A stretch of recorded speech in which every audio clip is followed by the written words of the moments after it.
اللهم صل على محمد وعلى آل محمد كما صليت على إبراهيم وعلى آل إبراهيم إنك حميد مجيد. اللهم بارك على محمد وعلى آل محمد كما باركت على إبراهيم وعلى آل إبراهيم إنك حميد مجيد. میرے محترم دوستو، بزرگوں اور عزیز ساتھیوں، اللہ جل جلالہ عما والہ کا ہم جتنا بھی شکر ادا کرے کم ہے کہ اللہ تبارک و تعالیٰ نے ہماری زندگی میں اور ایک جمعہ کا دن عطا فرمایا اور جمعہ کی نماز ادا کرنے کے لیے اپنے گھر کے اندر آنے کی توفیق عطا فرمائی.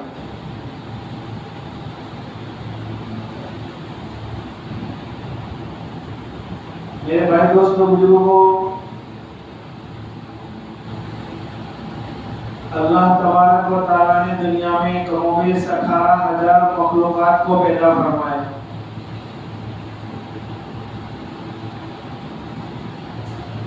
اور ہم دیکھتے ہیں بعض مرتبہ ایسی مخلوق ہمارے سامنے آتی ہے کہ عقل حیران ہو جاتی ہے. ان تمام مخلوق میں سے اللہ تبارک و تعالیٰ نے سب سے افضل، سب سے اشرف، سب سے بہتر اگر کوئی مخلوق بنائی ہے وہ حضرت انسان کو بنایا. تو میرے بھائی بزرگوں، اللہ تبارک و تعالیٰ نے ہمیں حضرت انسان بنایا اور حضرت انسان بنانے کے ساتھ ساتھ اللہ نے بہت بڑا احسان فرمایا کہ ہمیں ایمان والے گھر میں پیدا فرما کر ماں کی گود کے اندر ایمان جیسی عظیم الشان نعمت عطا فرمایا.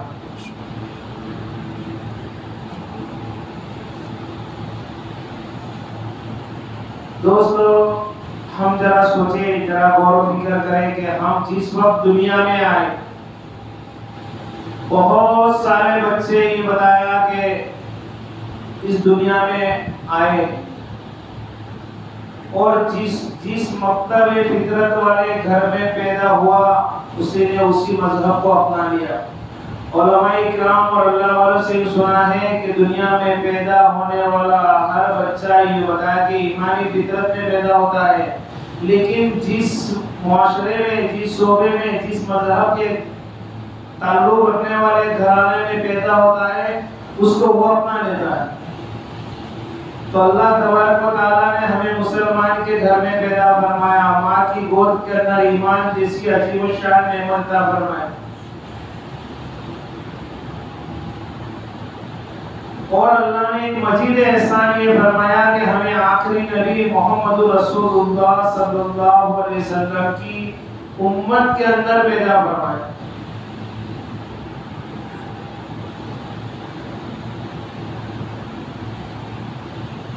دوستو، ہم بہرحال سنتے رہتے ہیں کہ دنیا میں کم و بیش 1.25 لاکھ انبیاء علیہ السلام دنیا میں تشریف لائے اور ان تمام نبیوں میں یہ بتایا کہ الگ الگ نبی آئے، کوئی خاندان کے لیے، کوئی قبیلے کے لیے، کوئی ملک کے لیے، لیکن ہمارے نبی پوری امت کے لیے آئے، پوری مخلوقات کے لیے آئے.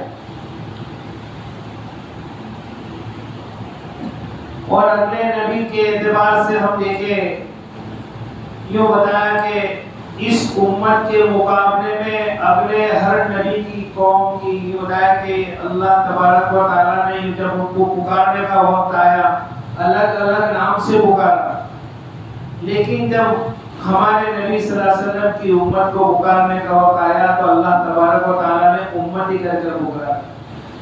تو سوچے میرے بھائی دوستو بزرگوں، اللہ کے نزدیک ہمارا مقام کتنا بڑا ہے. جس طریقے سے میرے بھائی دوستو بزرگوں ہمارے نبی تمام نبیوں کے اندر یہ بتایا کہ تمام نبیوں کے امام، اسی طرح میرے بھائی دوست بزرگوں ہمارے نبی کا تمام نبیوں کے اندر ایک مقام ہے. اسی طرح اللہ تبارک و تعالیٰ نے تمام امتوں کے اندر، تمام نبی کی قوم کے اندر اس امت کو ایک مقام عطا فرمایا. یوں فرمایا علماء کرام سنا کہ جب تک امت محمد صلی اللہ علیہ وسلم جنت میں نہیں جائے گی تب تک کسی بھی نبی کی قوم جنت میں نہیں جائے گی. سب سے اخیر میں آئے ہیں اور سب سے پہلے جنت میں جائے گی. اور اللہ تبارک و تعالیٰ نے قرآن پاک میں اس امت کی تعریف فرمائی ہے، تم بہترین امت. اب میرے بھائی دوستو بزرگوں، ہم دنیا کے اندر دیکھیں، دنیا کے اندر بہت ساری چیزوں کی ایڈورٹائز ہوتی ہے، الگ الگ اس کی فضائل سامنے آتے ہیں، اس کے فائدے سامنے آتے ہیں. آدمی اس کے اوپر غور و فکر کرتا ہے، سوچتا ہے کہ بھائی اس کے جب اتنی سب تعریف ہو رہی ہے، اس کے سب اتنے سارے فائدے ہوتے ہیں، تو اس کا کیا اصل کیا ہے؟ تو میرے بھائی دوست بزرگوں، اللہ تبارک و تعالیٰ نے ہماری قرآن پاک میں تعریف فرمائی. ہم سوچے کہ بھائی اللہ نے ہماری قرآن پاک میں تعریف فرمائی، حالانکہ اگلے نبی کی قوم آئی تو یہ بتایا کہ ہمارے سے ہر چیز. طاقت کے اعتبار سے دیکھے تو اللہ تبارک و تعالیٰ نے ایسی زبردست طاقت عطا فرمائی تھی کہ بڑے بڑے پیڑوں کو اپنے ہاتھوں سے اکھاڑ کر پھینک دیتے تھے، اپنے ناخنوں سے پہاڑ کو کھرچ کر اپنا مکان بنا لیتے تھے. عبادت کی لائن سے دیکھے تو میرے بھائی دوستو بزرگوں، یوں بتایا کہ 500 سال فلک جھپکنے برابر بھی اللہ کی نافرمانی نہیں. ایسے زبردست عبادت کرنے والے ہر چیز میں یہ بتایا کہ ہم سے آگے، پھر بھی تعریف اللہ تبارک و تعالیٰ نے ہماری فرمائی. علماء کرام اور اللہ والوں سے یہ سنا ہے کہ اللہ تبارک و تعالیٰ نے جو ہماری تعریف فرمائی ہے وہ اسی لیے کہ اللہ تبارک و تعالیٰ نے ہمارے نبی صلی اللہ علیہ وسلم کے بعد نبوت کا دروازہ بند کر دیا. اب کوئی نبی نہیں آئے گا، ہمارے نبی آخری نبی، اب کوئی نبی نہیں آئے گا. اور کوئی نبی کا دعویٰ کرے تو یہ بتایا کہ وہ جھوٹا ہے، اس کی بات کو ہم اپنا میں نہیں. اس کے اوپر مستقل ہمارے مفتی صاحب نے یہ بتایا کہ مستقل اس کے بیان واقعات پیش کیے ہیں.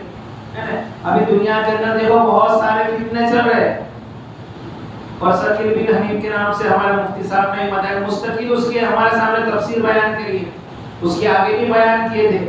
لوگ دعویٰ کر رہے ہیں، لیکن میرے بھائی دوستو بزرگوں، اگر کوئی آئے گا بھی تو یوں بتایا کہ وہ ہم بتایا کہ امتی بن کر آئے گا، نبی بن کر کوئی نہیں آئے گا.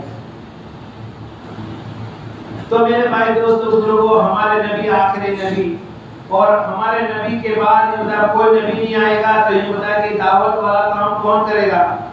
اس لیے اللہ تبارک و تعالیٰ نے یوں بتایا کہ نبی کا سلسلہ بند کر دیا، لیکن دعوت والے کام کو جاری فرمایا. اور اس دعوت والے کام کو اللہ تبارک و تعالیٰ نے اس امت کے کندھے پر ڈالا ہوا، یہ ہماری ذمہ داری. اسی لیے فرمایا امر بالمعروف و نہی عن المنکر کرتے رہو. جو اللہ پاک نے ہماری قرآن پاک میں تعریف ہے تم بہترین امت، اسی لیے کہ ہم خود اچھے کام کریں اور دوسروں کو اچھے کام کرنے کی دعوت دیں. ہم خود بھی نماز پڑھیں، ہمارے بھائیوں کی بھی فکر کریں، ہم خود دین پر چلیں، ہمارا بھائی بھی دین پر چلنے والا کس طرح بن جائے، اس کی میرے بھائی دوستوں کو ہم فکر کریں. یہ اللہ نے ہمیں ذمہ داری سونپی ہے، ہم کو ایک ذمہ دار بنا کر بھیجا ہے. یہ امت یہ بتایا کہ اللہ تبارک و تعالیٰ نے صرف ذمہ داری کی ہے، ذمہ دار بنایا ہے.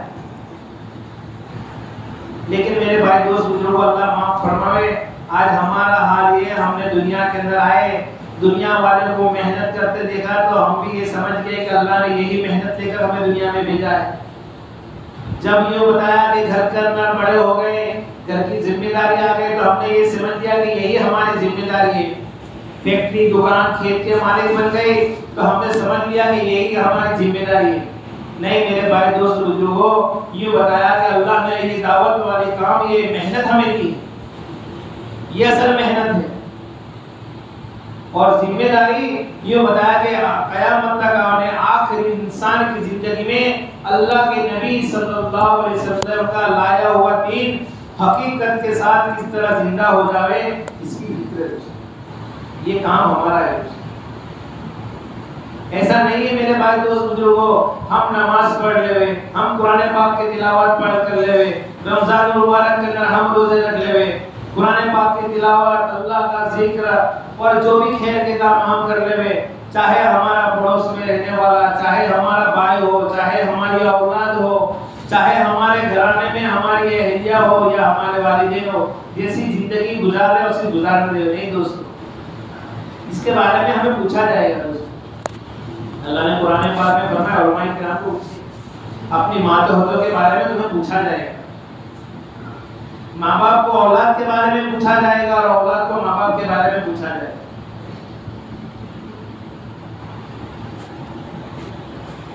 اگر ہم ماں باپ ہیں اپنی اولاد کی بہترین تربیت کریں دوستو،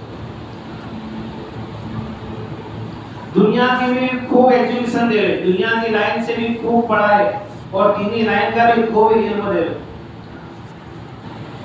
ورنہ میرے بھائی دوست بزرگوں آج ہمارا حال یہ ہے کہ بچہ بچپن میں ہے تو یوں بتایا کہ مکتب کی تعلیم دے دی، اب یوں بتایا کہ ہم سوچ لیے کہ ہم نے اس کی پورے دین کی تعلیم دے دی۔ میرے بھائی دوست بزرگوں چھوٹا بچہ جب مکتب میں جاتا ہے تو یوں بتایا کہ وہ الف با سے سیکھنا شروع کرتا ہے، قرآن پاک ختم کرتا ہے، ایک عمر ہو جاتی ہے قرآن پاک کی مدرسہ مکتب اس کا چھوٹ جاتا ہے۔ اب مکتب چھوٹنے سے لے کر تو یوں بتایا کہ وہ 60-70 سال کی زندگی ہو گئے میں پہنچ گیا۔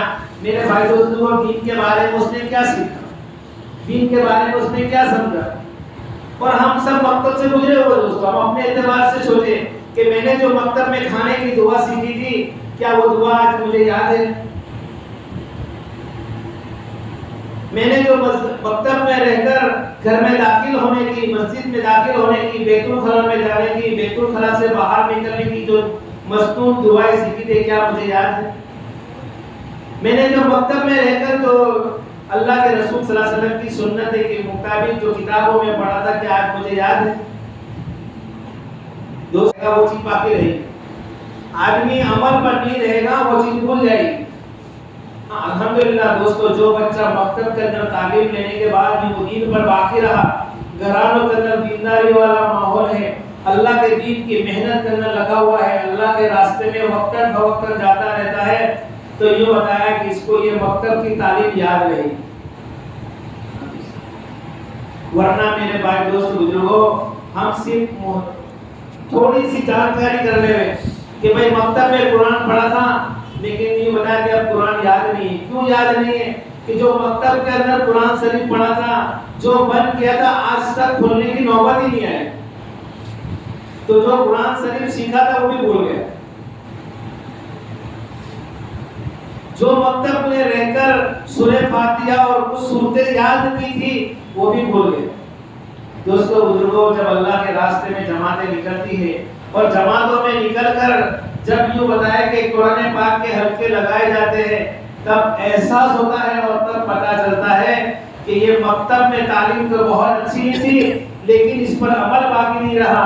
12 سال کو 13 سال 14 سال کو مکتب چھوڑ دیا، 40 سال کی عمر کے اندر جب یہ اللہ کے راستے میں نکلنے کی توفیق ہوئی اور جب اللہ کے راستے میں نکل کر یہ اپنا قرآن دوسرے کے سامنے سنانے لگا تو یوں بتایا کہ یہ قرآن سورہ فاتحہ کو بھی بھول چکا ہے۔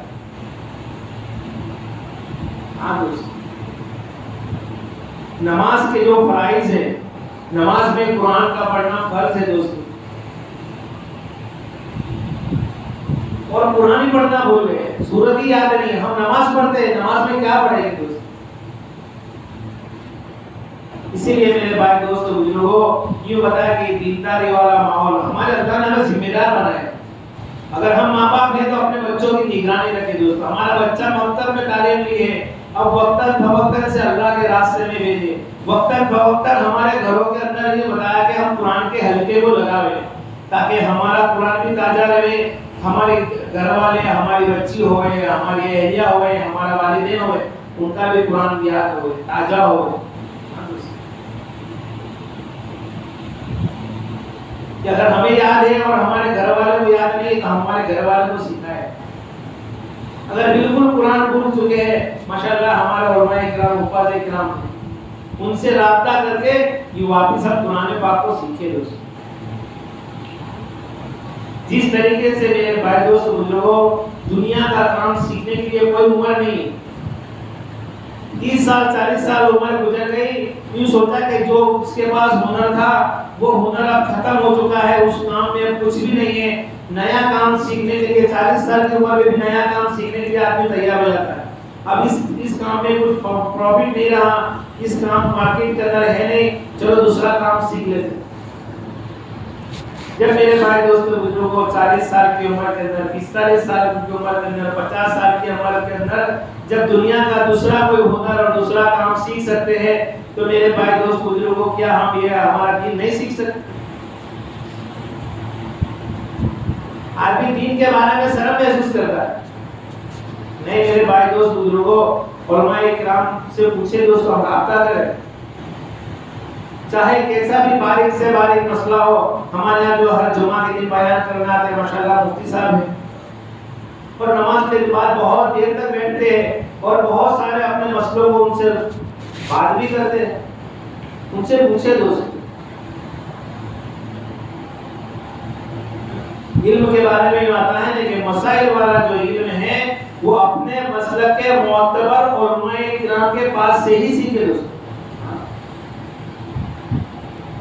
فضائل والا علم جو ہے وہ بتا کہ فضائل کی کتابوں سے مل جائے گا، لیکن مسائل والا علم جو ہے میرے بھائی دوست بزرگوں یہ بتایا کہ معتبر علماء کرام کے پاس سے ہی سیکھنا پڑے گا۔ یہ ہمارا رہبر ہے دوستوں،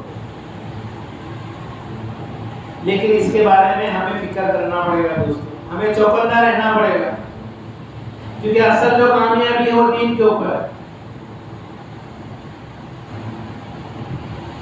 زندگی میں دین ہوگا، اللہ کے احکام ہو گئے، اللہ کے نبی صلی اللہ علیہ وسلم کے طریقے ہو گئے، اللہ تبارک و تعالیٰ اسے دنیا میں بھی کامیاب کرے گا اور آخرت میں بھی کامیاب کرے گا۔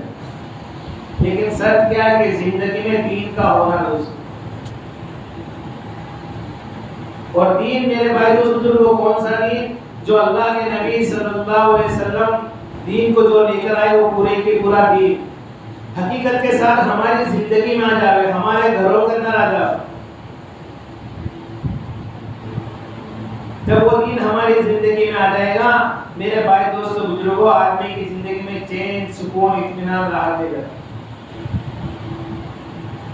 ورنہ میرے بھائی دوست بزرگوں آج ہمارا حال یہ ہے کہ آج ہم دنیا کے اندر دیکھیں اور دنیا والوں کی زبانیں سنیں تو ایک ہی بات ہے، بھائی مال ہے تو سب کچھ ہے، پیسہ ہے تو سب کچھ ہے۔ نہیں میرے بھائی دوست بزرگوں، یہ تو دنیا کی موڑی ہے۔ جس طریقے سے دنیا کے اندر ہم کہتے ہیں نا، حالانکہ اس پر یقین نہیں ہمارا، کرنے دھرنے والی ذات تو اللہ کی ہے۔ ہم نے جو کلمہ پڑھا ہے لا الہ الا اللہ محمد رسول اللہ صلی اللہ علیہ وسلم، کہ نہیں کوئی معبود سوا اللہ کے، کائنات کے اندر نفع یا نقصان پہنچانے والی ذات صرف اللہ کی ہے، زندگی اور موت دینے والی ذات صرف اللہ کی ہے، روزی دینے والی ذات صرف اللہ کی ہے۔ اور بزرگوں ہمارا یقین تو ہے کہ اللہ ہی سب کچھ کرتے ہیں، اللہ ہی سے سب کچھ ہوتا ہے، نہ مال سے کچھ ہوگا، نہ ہوتے سے کچھ ہوگا، نہ ڈگری سے کچھ ہوگا۔ میرے بھائی دوست بزرگوں اگر یہ ہوتے سے ڈگری سے ہوگا تو کوئی بھی ڈاکٹر بنتا نہیں ہوگا، کیونکہ اس کے بعد تو ہر بیماری کا علاج ہے۔ لیکن ہارٹ کے آپریشن کرنے والے یہ بتایا کہ جب ان کو اٹیک آتا ہے تو یہ بتایا کہ ہاسپٹل جانے کا موقع نہیں ملتا، سینکڑوں واقعات بڑے ہوئے۔ اس کے لیے ہمارا یقین تو کیا ہے دوستوں، کرنے دھرنے والے ذات صرف ایک اللہ کی ہے، اور اللہ کے نبی صلی اللہ علیہ وسلم کے نورانی اور پاکیزہ طریقے میں ہی دنیا اور آخرت کی کامیابی۔ اس سے ہٹ کر چاہے جتنے بھی طریقے اس میں 100% ناکام اس بات کا یقین ہمارے دلوں میں۔ اس لیے میرے بھائی دوست بزرگوں جو ہمارا یقین بنا ہوا ہے کہ پیسہ ہے تو سب کچھ ہے، نہیں میرے بھائی دوست، جس طریقے دنیا کے اندر ہمارا یہ یقین ہمارا یہ بنا ہوا ہے کہ مال سے ہی سب کچھ ہوتا ہے، اسی طرح میرے بھائی دوست بزرگوں آخرت کے اندر جو چلنے والا عمل ہے، چلنے والے جو کرنسی ہے وہ اعمال ہے۔ وہاں آدمی ایک ایک نیکی کے لیے ادھر ادھر بھاگے۔ اور میرے بھائی دوست بزرگوں یہ نیکی میں بتایا کہ ہمیں جنت میں لے کر جائے گا۔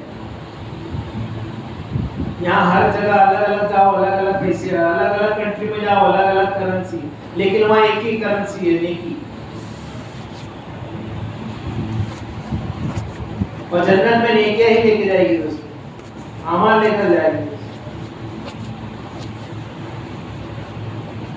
اس لیے میرے بھائی دوستو حدیث پاک میں اس کا مفہوم اور خلاصہ ہے ایک نماز کو جماعت کے ساتھ ادا کر لینا، ایک نماز کو اپنے وقت پر جماعت کے ساتھ ادا کر لینا 3,35,54,432 نیکی ہمارے نامہ اعمال میں لکھی جائے۔ اور میرے بھائی دوست مجھے وہ کتنے نام نیکی 3,35,54,432 نیکی ہمارے نامہ اعمال میں لکھی جائے گی۔ اس کی بنیاد پر ایک فرض نماز کو جماعت کے ساتھ ادا کرنے پر۔